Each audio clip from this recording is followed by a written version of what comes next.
ముఖ్యంగా ఆధ్వర్యంలో ఒక 30 మంది వేదికలు చేరడం జరిగింది. నాకు నరేంద్ర గౌడ్ అప్పుడు ఉద్యోగం నుంచి ఫోన్ చేసి, సార్ ఈ ఆతిథ్యం ఇవ్వాలి మా ఫోన్ ఉంటే ఏమి నరేంద్ర గారికి అంతా నేను ఓకే రాండి మీరు అని చెప్పడము, నేను వాళ్ళు వచ్చాను. బాగా అంటే నేను ఎందుకు చెప్తున్నానంటే ఇది మంచి సబ్జెక్ట్, ఏది చట్టసభలో. కానీ ఒక్కటి బీసీ నాయకుల కంటే ఒకటి ఏం చెప్తున్నానంటే, బాబు ఉండు నాన్న, బీసీ నాయకులకంతా ఒకటే ఒక వ్యూహం చెప్తున్నాను. ఏమంటే మీరు మొత్తము మాకు వాటా ఇస్తారా, లేకపోతే ప్రతి ఎలక్షన్స్లో కూడా మొత్తం సీట్లన్నీ మేము కట్టేసేయాలన్నా, అంటే బీసీలో అందరం పెట్టేస్తాం.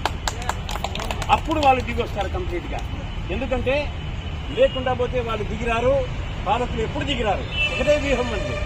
మీరు ఈ 19 సీట్లు అది ఉన్నాయి కదా, రేపు పొద్దున ఎలక్షన్స్ 17 సీట్లు. ఆ 17 సీట్లలో కూడా 17 మంది బీసీలు పెట్టుకున్నామనండి డిక్లేర్ చేయండి, వాళ్ళే దిగి వస్తారు ఆటోమేటిక్గా. తర్వాత ఎప్పుడు ఇంకా రిజర్వేషన్ అంటే రిజర్వేషన్స్లో ఆటోమేటిక్గా రిజర్వేషన్స్లో అక్కడ మేము కంటెస్ట్ చేయలేము కదండి, అక్కడ వీడే కంటెస్ట్ చేయాలా.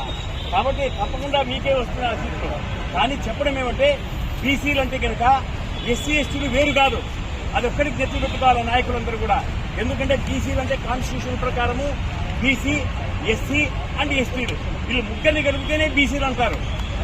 కాబట్టి మళ్ళా మనం రిజర్వ్ సీట్లలో మేము ఉండాలి, మీరు ఆటోమేటిక్గా మీరు ఉంటారు, ఇక్కడ ఎవరు కంటెస్ట్ చేయలేదు ఏమి. కాబట్టి ఒకటే సూత్రం అన్నమాట మనకందరికి కూడా, ఒకటే మనం చేద్దాము. పెడతారా మీరు మాకు వాటా ఇస్తారా ఇవ్వండి, లేదా మొత్తం సీట్లలో మేము కంటెస్ట్ చేస్తుపోతాం. అప్పుడు ఏమైతుందంటే కంప్లీట్గా వాళ్ళు దిగొస్తారు. ఏమని మనం ఎక్కడ కంటెస్ట్ చేసినా ఎవరు ఓడిపోతారు, వాళ్ళ నాయకులు ఓడిపోతారు.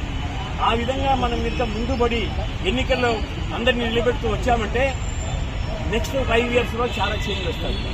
అందువల్ల నేను ఈ విషయాన్ని మీకు చెప్తూ నాకు అవకాశం ఇచ్చిన మా మేకపుత్ర నరేంద్ర గౌడ్ గారికి ధన్యవాదాలు తెలుపుతూ నా ప్రసంగాన్ని యావత్ బడుగు బలహీన వర్గాల ఐక్యత వర్ధిల్లాలి. ఈరోజు జైత్యాల జిల్లా కతలాపూర్ మండలం, అలాగే కతలాపూర్ మండలంలో ఈరోజు బీసీ సంక్షేమ సంఘం అధ్యక్షుల గారిని, కొన్ని గ్రామాల్లో విలేజ్ అధ్యక్షుల గారిని ఎన్నుకోవడం జరిగింది. ఈరోజు కతలాపూర్ మండల బీసీ సంక్షేమ శాఖ మండల అధ్యక్షుడిగా పాలె జలేందర్ పటేల్ గారిని ఎన్నుకోవడం జరిగింది. జై బీసీ. అలాగే కతలాపూర్ మండలం బీసీ సంక్షేమ శాఖ మండల ఉపాధ్యక్షులుగా చిలికా వెంకటేశం నేత గారిని ఎన్నుకోవడం జరిగింది. జై బీసీ. అలాగే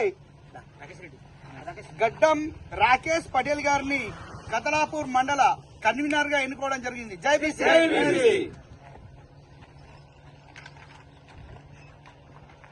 అలాగే కాసార ప్రశాంత్ గౌడ్ కతలాపూర్ మండల తాండ్రాల బీసీ సంక్షేమ సంఘ గ్రామ అధ్యక్షుడిగా ఎన్నుకోవడం జరిగింది. జై బీసీ. జై బీసీ. జై బీసీ. అలాగే కతలాపూర్ మండలం తాండ్రాల గ్రామం వైస్ ప్రెసిడెంట్ గా ఈడపు మహేందర్ పటేల్ గారిని ఎన్నుకోవడం జరిగింది. జై బీసీ. జై బీసీ. బడుగు బలహీన వర్గాల ఐక్యత, బడుగు బలహీన వర్గాల ఐక్యత, బడుగు బలహీన వర్గాల ఐక్యత. జై